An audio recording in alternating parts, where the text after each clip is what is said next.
یوں تو تاریخ ہزاروں دلیر حکمرانوں سے بھری پڑی ہے، لیکن دنیا کی تاریخ میں ایک ایسا بھی مسلمان حاکم گزرا ہے کہ جس کے نام سے تمام عالم کفر کانپ جاتا تھا۔ اس بہادر حاکم کو لوگ سلطان صلاح الدین ایوبی کے نام سے جانتے ہیں۔ صلاح الدین ایوبی کا اصل نام الناصر صلاح الدین بن یوسف بن ایوب تھا۔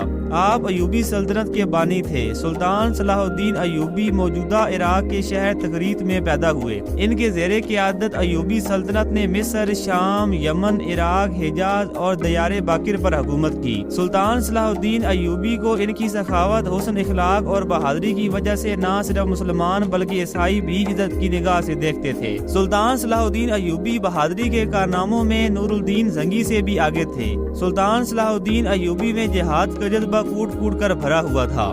سلطان صلاح الدین ایوبی شروع میں نور الدین زنگی کی فوج کا حصہ تھے اور مصر کو فتح کرنے والی فوج میں بھی شامل تھے۔ اس فوج کے سربراہ اور سپہ سالار سلطان صلاح الدین ایوبی کے چچا تھے۔ مصر فتح ہو جانے کے بعد سلطان صلاح الدین ایوبی کو مصر کا حاکم مقرر کر دیا گیا۔ اس کے بعد سن 569 ہجری میں سلطان صلاح الدین ایوبی نے بڑی بہادری کے ساتھ یمن کو فتح کر لیا۔ مصر کے بعد سلطان صلاح الدین ایوبی نے سن 1182 تک شام، موصل اور حلب جیسی کئی ریاستوں کو بڑی بہادری کے ساتھ لڑ کر فتح کیا۔ اس دور میں ایک عیسائی حکمران تھا جس کا نام رینالڈ تھا۔ وہ حضور نبی کریم صلی اللہ علیہ وآلہ وسلم کی شان میں گستاخی کیا کرتا تھا اور سلطان صلاح الدین ایوبی نے اسے اپنے ہاتھوں سے قتل کرنے کی قسم کھا رکھی تھی۔ سن 1187 میں سلطان صلاح الدین ایوبی نے رینالڈ کے ساتھ ایک خوفناک جنگ لڑی، جس کے نتیجے میں 30,000 عیسائیوں کو قتل کر دیا گیا اور اتنے ہی قیدی بنا لیے گئے، اور رینالڈ بھی قید ہونے والوں میں شامل تھا۔ سلطان صلاح الدین ایوبی نے خود رینالڈ کا سر قلم کیا اور حطین کی فتح کے بعد سلطان صلاح الدین ایوبی نے بیت المقدس کی طرف رخ کر لیا، اور بیت المقدس کے حصول کے لیے سلطان صلاح الدین ایوبی نے صلیبیوں کے ساتھ ایک خطرناک جنگ کی شروعات کر دی۔ یہ جنگ ایک ہفتے تک جاری رہی اور کافی خونریزی ہوئی،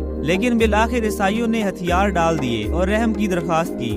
بیت المقدس پورے 88 سال کے بعد دوبارہ مسلمانوں کے پاس واپس آیا۔ تمام علاقے سے مسیحیوں کی حکومت ختم کر کے مسلمانوں کی حکومت دوبارہ قائم کر دی گئی۔ بیت المقدس کی فتح سلطان صلاح الدین ایوبی کا ایک شاندار کارنامہ تھا۔ سلطان صلاح الدین ایوبی نے بیت المقدس فتح کرنے کے بعد خود مسجد اقصی میں داخل ہو کر نور الدین زنگی کا تیار کردہ ممبر اپنے ہاتھوں سے مسجد میں رکھا، اور اس طرح نور الدین زنگی کی خواہش صلاح الدین ایوبی نے اپنے ہاتھوں سے پوری کی۔ بیت المقدس کی فتح کے بعد یروشلم میں مسیحی حکومت بھی ختم ہوئی، جو فلسطین میں تقریباً 1099 سے قائم تھی۔ بیت المقدس پر تقریباً 761 سال مسلسل مسلمانوں کی حکومت رہی۔ بالآخر سن 1948 میں بیرونی طاقتوں کی وجہ سے اس علاقے میں یہودی حکومت کی بنیاد رکھ دی گئی۔ سلطان صلاح الدین ایوبی بڑے بہادر اور فیاض تھے۔ لڑائیوں میں انہوں نے مسیحیوں کے ساتھ اتنا اچھا سلوک کیا کہ آج بھی مسیح ان کی عزت کرتے ہیں۔ یروشلم کی فتح کے موقع پر سلطان صلاح الدین ایوبی نے ہر اس اندازے کو غلط ثابت کیا جو شاید ماضی میں اس شہر میں ہونے والے واقعات کی بنیاد پر قائم کیے گئے تھے، اور یہی وجہ ہے کہ انہیں 20ویں اور 21ویں صدی کے ہیرو کا بھی درجہ دیا گیا ہے۔ سلطان صلاح الدین ایوبی کا چیلنج یروشلم کی فتح پر ختم نہ ہوا،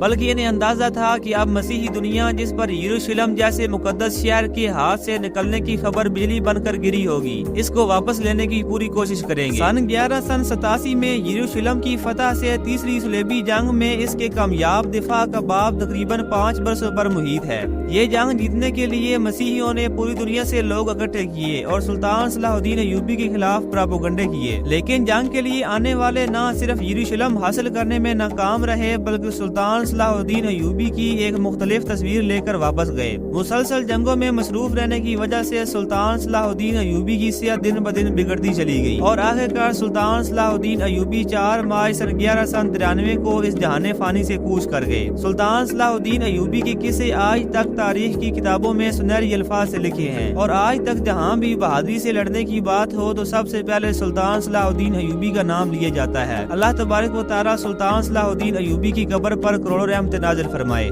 اور اللہ تبارک و تعالی ہمیں دین حق پر چلنے اور اس پر عمل کرنے کی توفیق عطا فرمائے۔